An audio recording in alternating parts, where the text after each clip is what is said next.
They said Snoop Dogg is next. He was too close to Diddy. Allow us to proceed. We had technical difficulties yesterday, so allow us to continue the video. Yo, yo, yo, yo, yo, yo, yo. Big Kish back up in here. Let's get it. Records you doing something compromising, so he owns you forever. Now, she couldn't legally say the name, but the streets are talking. Industry insiders are talking, and the name that keeps coming up over and over again is Snoop D-O-double-G. Damn. Why Snoop? Well, look at the description. More high profile than Diddy. Snoop is arguably more famous globally. He's the face of the Olympics, he's on The Voice, he's in commercials for everything from beer to insurance. He is a household name in a way even Diddy wasn't. And then you have the... And Jaguar Wright always said Jay-Z too, but he's saying Snoop. Who y'all think is more famous out of Snoop and Jay-Z? Who's more famous? Y'all put in the comment section. Which one is more famous, Snoop or Jay-Z? The testimony of Courtney, an alleged industry veteran, came forward claiming that he had access to Kim Porter's real memoir. Not the one that was debunked, but the actual evidence she supposedly left behind on flash drives before she died. And y'all remember I had him on my show. Now guys, he died. Don't nobody come in this room either. And y'all remember I had him on my show. Now guys, he claims Kim Porter documented all of this because she knew it was her insurance policy. She knew what these men... That's the same thing Albie Shore said. Albie Shore saying, yeah, she was documenting everything. ...were capable of. If the tapes did exist, and if the feds have them, which they likely do, considering they raided Diddy's home and took everything, then Snoop's silence makes the perfect sense. He isn't quiet because he's sad. He's quiet because he is waiting to see if he gets indicted. But to really understand the darkness here, we have to go back to 1996. We have to talk about Tupac. For decades, Snoop has positioned himself as the peacemaker, the guy who loved Tupac, the guy who was caught in the middle. He tells stories about how he and Pac were tight, how he visited him in the hospital, how he loved him. But if you listen to the people who were actually there, the people who have nothing to lose, like Suge, a very different story emerges. Suge is currently serving life in prison, and he definitely has... Suge be saying that a lot of them that was surrounding Tupac, a lot of them was jealous. He was like, yo, Pac wouldn't even be in the vicinity, but it'd be the rest of the artists, and fans would come up like, where's Pac? We don't want to see you, mother. We want to see Tupac. We want to see Tupac. He said constantly hearing that over and over, he could tell that a lot of them was jealous of Pac. Has no reason to lie anymore. He's not trying to sell records, and Suge recently revealed some shocking details about the night that Tupac was shot in Vegas. Now Suge says that Snoop was supposed to be with them. They had tickets to the Mike Tyson fight. It was a mandatory death row outing. But at the last minute, Snoop didn't show. He didn't go to the fight. He didn't go to Club 662 afterwards. For the first time ever, Snoop broke protocol and stayed away. Now why? Did he know something was going to happen? Now Suge goes further. He says that after Tupac was shot and lying in the hospital fighting for his life, Snoop finally came to Suge's house in Vegas. Tupac's mother, Afeni Shakur, was there. And Suge says that when Snoop walked in, he told him, Tupac hates me right now. And then Snoop went into the bathroom and started physically throwing up. Throwing up? That's a visceral reaction. That is a reaction to someone consumed by guilt. Suge implies that Snoop wasn't that nervous. He implies Snoop had crossed the lines. And then there is the walkie-talkie story. This is the one of the creepiest details of them all. Warren G, Snoop's own family, has confirmed that Snoop was at his house that night with a police scanner style walkie-talkie. Suge claims there were specific radios that... Why would Snoop Dogg have a police style radio walkie-talkie? And where did he get it from? Security team used. Now witnesses alleged that over that radio, right after the shots were fired in Vegas, a voice was heard saying, "Got him." Now who was on the other end of that radio? And why did Snoop have it? Remember, in the reckoning, Diddy was cool with some Crips. right? Snoop Dogg is a Crip.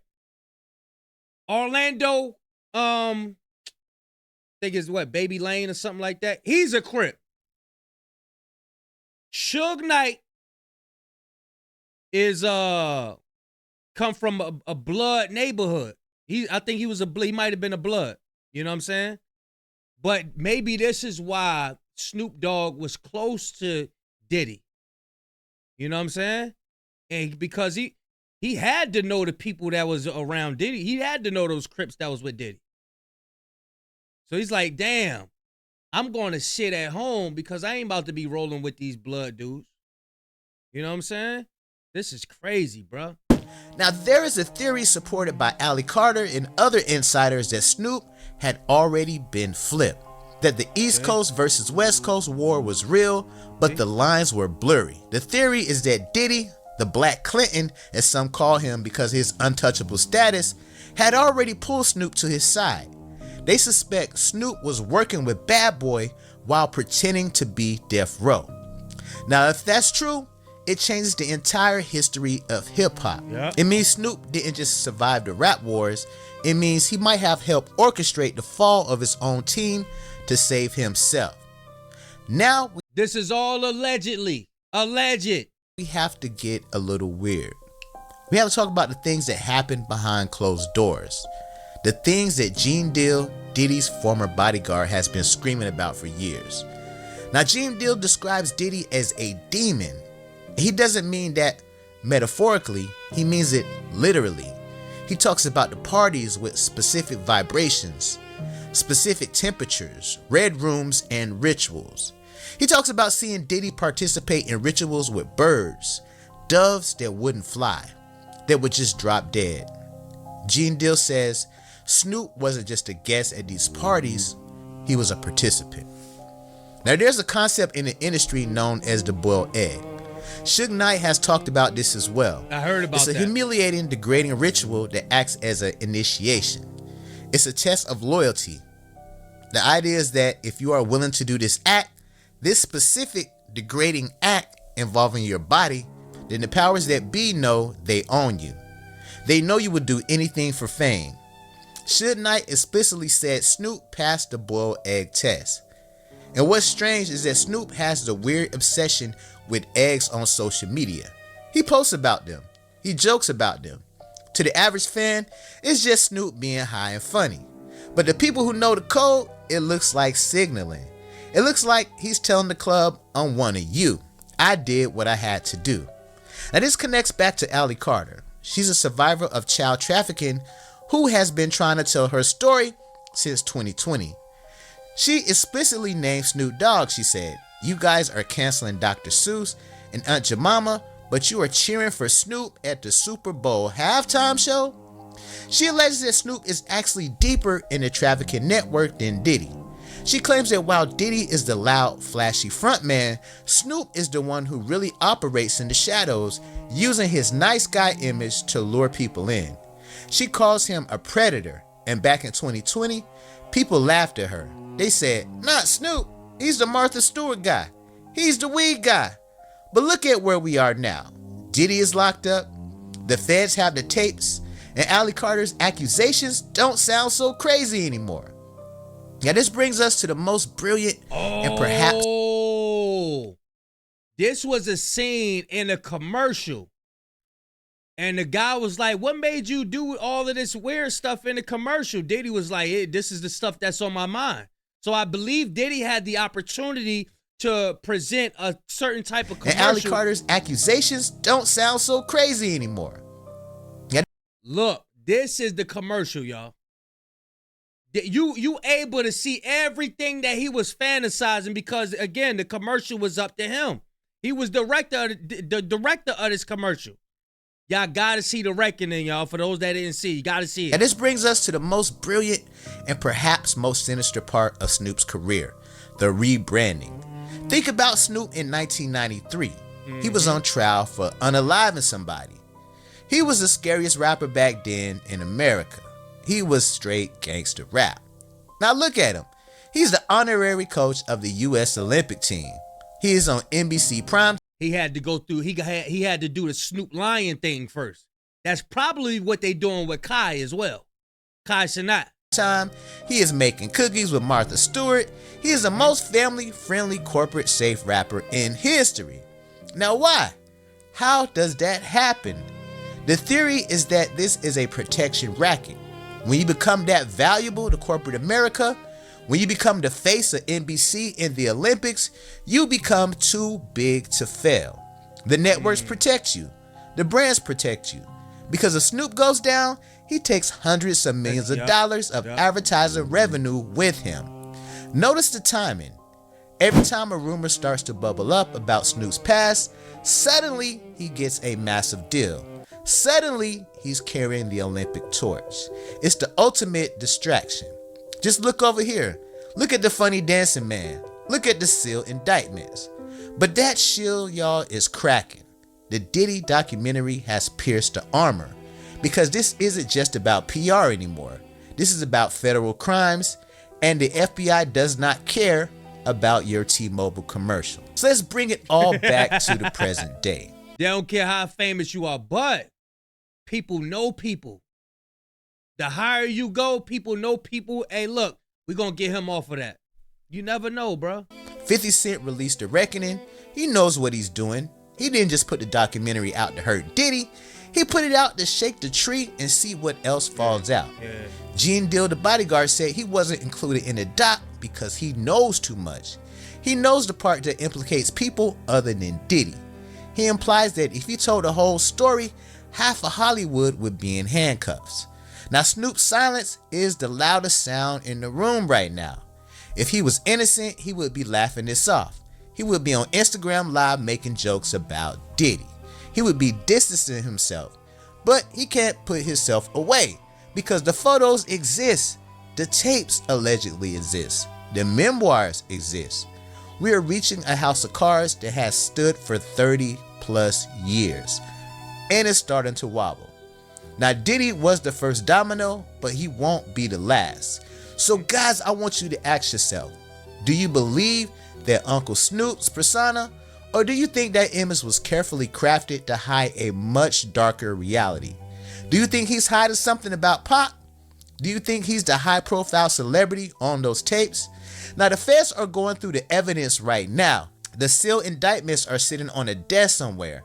And I have a feeling that when the dust settles, the history of hip-hop is going to look very, very different, y'all.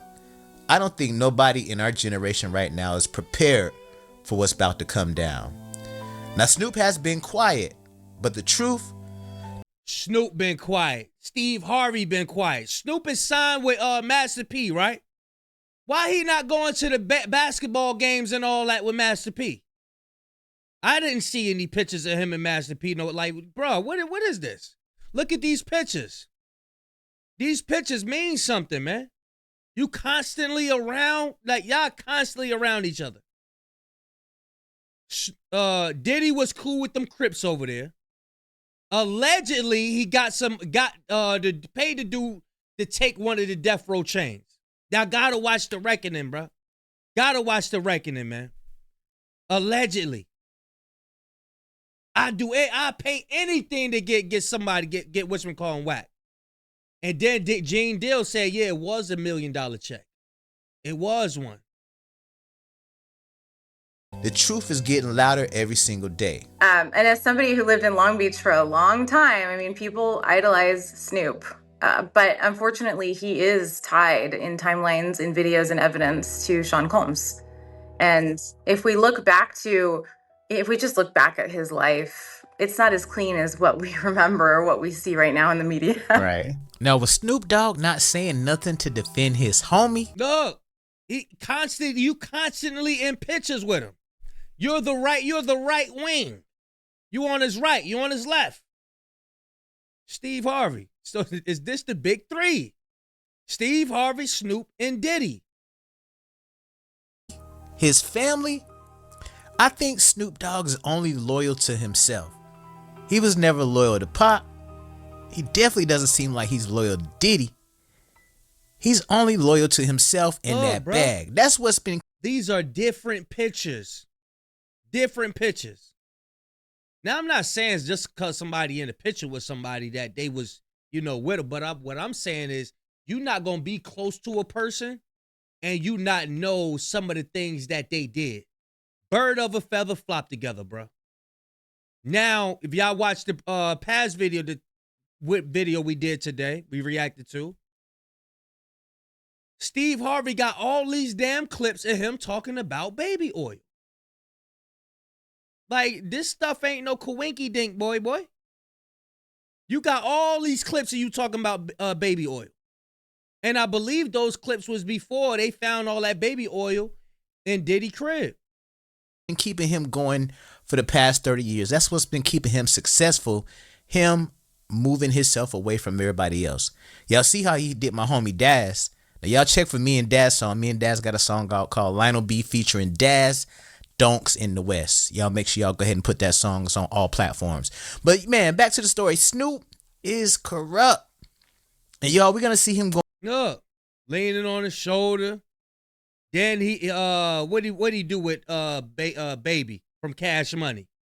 Would he kiss him on the side of the head? Bruh. Going down very, very soon. Now, he wasn't mentioned in his first documentary, but I guarantee part two. Yo, if 50 do a part two, Netflix team up with 50, they do a part two, I believe part two is going to be way crazier than part one. Season 2 going to be way crazier. Because they're going to add new people in. Especially if people come out and a lot of that stuff come out. Remember, it was like 200 people that came out complaining on Diddy. Now, if they was mentioning other celebrities, you might got something, bro. You might got something. It don't matter what higher ups you know. Like he said, sometimes it don't matter. Y'all let me know what y'all think. Link gonna be in the description. Shout out to the Lionel B Show. Big Kish signing out. I'm going, y'all.